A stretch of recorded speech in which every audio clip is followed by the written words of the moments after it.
আসসালামু আলাইকুম প্রিয় খামারি ভাই বোনেরা, আশা করি সবাই ভালো আছেন। ফার্ম 30 এই ওষুধটা হচ্ছে বায়োসিকিউরিটির একটা মেডিসিন, যাতে করে আপনার খামারে কোনো ভাইরাসে অ্যাটাক না করতে পারে। সেইটার জন্য এই মেডিসিনটা হচ্ছে ফার্ম 30। এমন অনেক ওষুধ আছে, টিমসিন আছে, ফার্ম 30 আছে, এরকম গ্রুপের অনেক ওষুধ আছে।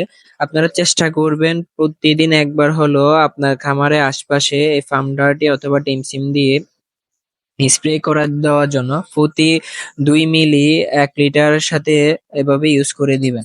আর আপনারা অবশ্যই শেড মানে বিক্রি শেষে একদম সম্পূর্ণ ধুয়েও এটা দিয়ে স্প্রে করবেন, একদম সম্পূর্ণ পুরো করে। মুরগি যখন থাকবে তখনও আপনারা সম্পূর্ণ শেডের মধ্যে, মুরগি গায়ে অথবা খাবারের পাত্রে, পুরা শেডের মধ্যে এভাবে স্প্রে করে দিবেন আমি যেভাবে দিচ্ছি।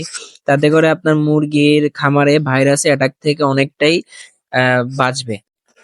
অবশ্যই আপনাদের খামারে বায়োসিকিউরিটির ব্যবস্থা রাখবেন। আপনি নিজেও ফার্মে প্রবেশ করার সময় মেডিসিনটা দিয়ে স্প্রে করে তারপরে প্রবেশ করবেন। কেউ যদি বাইরে থেকে আপনার খামারে আসে, আপনি তাকেও স্প্রে করে সম্পূর্ণ বায়োসিকিউরিটি দিয়ে আপনার খামারে প্রবেশ করতে দিবেন। দূরের লোককে খামারে প্রবেশ করতে না দেওয়াই সব থেকে উত্তম।